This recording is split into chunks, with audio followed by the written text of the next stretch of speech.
Welcome to Episode 4, Season 2 of Greek Mythology with Hannah. In today's episode, we will be talking about the story of the mighty Perseus and his defeat of the monstrous Gorgon Medusa. Perseus and his mother Danae lived on the small island of Seriphus with the son of Zeus, Dictys.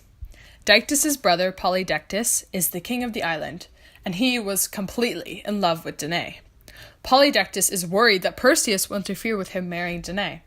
So to get Perseus out of the way, Polydectes devises an evil scheme. Polydectes, despite having his eye on Danae, invites a group of friends over, Perseus included, and claims he is collecting presents to win the hand of a lovely lady named Hippodamia. Polydectes then requires each man to give him horses. Perseus, however, refuses to do so, and instead brags that he will give Polydectes anything else his heart desires. "Oh, really?" says Polydectes, thinking he was being clever.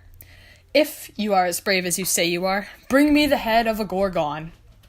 At these words, Perseus' face fell, and he trembled.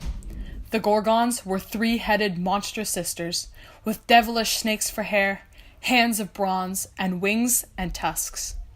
They are so hideous that anyone who looks at the snakes upon their head turns to stone. Perseus felt as though he was being sent on a suicide mission, but refusing to shame his pride, he sets out on this impossible mission. Perseus, with the help of Athena and Hermes, locates Graia, three nasty old hag sisters who share but one eye and one tooth between them all. Perseus cleverly steals this eye and tooth and refuses to give them back until they tell him the location of the Nymphae. The Nymphae were three nymphs who had some of the gods' treasures in their safekeeping. After Graia gives Perseus the location, he then returns their eye and tooth and sets out on his way. Following their directions, Perseus finds the Nymphae, who let him borrow several of the gods' incredible possessions. First, they give him the sandals of Hermes. These would give him the powers to fly. Second, he was given the helmet of invisibility, also known as the Helm of Darkness, and, as said before, this would make him invisible. Finally, he was given the kibisis, which was a bag that was tough enough to hold within the toxic head of a Gorgon. Equipped with these new treasures, Perseus then flies away to face the Gorgons. On his way, Perseus runs into the goddess Athena. Athena offers him wise words of advice, saying, "Be very careful. You can only look at a Gorgon through the reflection of your shiny bronze shield, or else you will be turned to stone." Eventually, Perseus reaches the dark, dingy cave of the three Gorgon sisters. The names of these sisters: Cthaeno, Uriel, and worst of all, Medusa. The Gorgons were sound asleep, snoring their horrific snores when Perseus arrived. Tiptoeing as quiet as he could, so not to wake them, Perseus snuck up behind the mighty Gorgon. Now of the three Gorgon, two were immortal, leaving the third one, Medusa, a mere mortal. As the least powerful of the three, Perseus decides to sneak up upon Medusa. Being careful to only look at her through the reflection of his bronze shield, he wields his sword and with one mighty blow chops clean off the head of this great beast.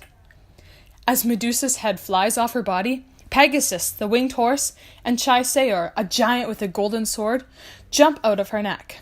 As Perseus is quickly stuffing the head of Medusa into the kibisis, he starts to make his getaway. Just as Perseus is about to make his escape, Medusa's evil sisters awake, enraged at this sight, and chase Perseus all the way down the mountain. Perseus, terrified, then remembers the Hades helmet of invisibility. He puts this on, turning invisible, and escapes this terrifying monster. Perseus flees away with the head of Medusa in the kibisis. On the way back, Perseus encounters Atlas, the titan doomed by Zeus to hold up the sky forever. Perseus seeks Atlas's help, asking for Atlas to provide shelter for him. After Atlas refuses, Perseus and the titan get into a fight. It is an intense argument, and as things get heated, Perseus becomes angrier and less discerning. He then rips out the heads of Medusa and turns Atlas to stone. On the way back, Perseus gets into yet more trouble. As he flies over Egypt, some of the Gorgon's toxic blood drips into the desert sand, which created a new breed of poisonous snakes. Perseus yet again gets distracted, and as he flies over Africa, he notices a fair, beautiful maiden named Princess Andromeda. Princess Andromeda, however, was being held captive, tied to a rock by a raging sea monster. Perseus makes one more stop and rescues this beautiful maiden, taking her home to be his lovely wife. When Perseus finally makes it home to Seriphus, he hears word that his mother has been hiding away in a temple in an attempt to avoid the evil King Polydectes.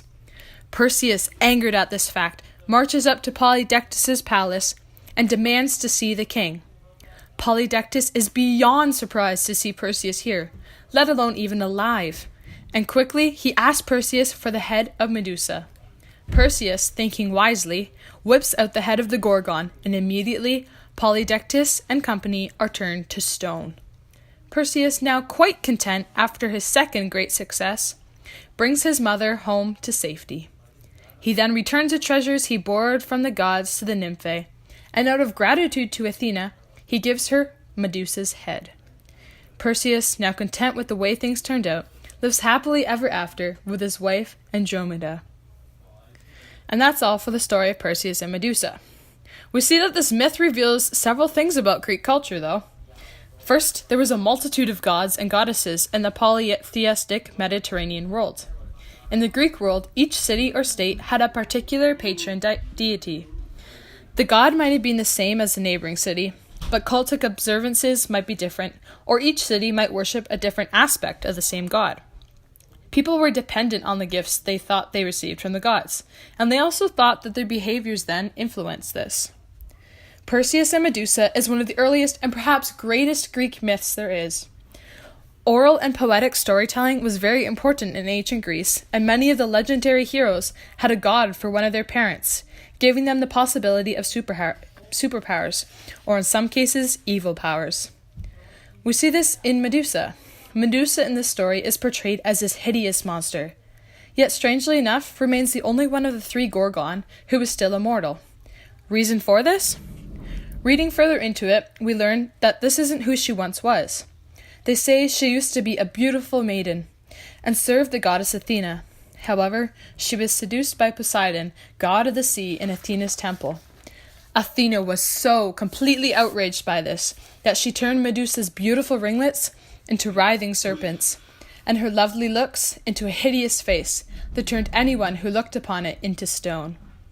The Encyclopedia Britannica states in its article about ancient Greek myths, although people of all countries, eras, and stages of civilization have developed myths that explain the existence and workings of natural phenomena, recount the deeds of gods or heroes, or seek to justify social or political institutions, the myths of the Greeks have remained unrivaled in the Western world as sources of imagination and appealing ideas. It is pretty clear that at least some level of belief in the gods was part of community life among the ancient Greeks. Religion was important to the ancient Greeks because they believed that it would make their lives better while they were living. They also believed the gods that would take care of them once they died. The Egyptians believed in similar ideas, such as polytheism, and believed that gods controlled natural events. They believed in an afterlife, and believed in mummification, so they would be prepared to enter the afterlife. They built temples and monuments to honor the gods and offer sacrifices. Both cultures, Greek and Egyptian, daily life revolved around pleasing and working for the gods. And so this concludes today's episode. Thanks for listening. Tune in next time for more Greek myths and adventures. Achy tooth? No problem. Try Tooth Popper. First, bring the contraption close to your achy tooth. Second, smile wide. And third, let the Tooth Popper punch you right in the smacker. Out pops the correct tooth 50% of the time. Toothpopper.ca. Ding!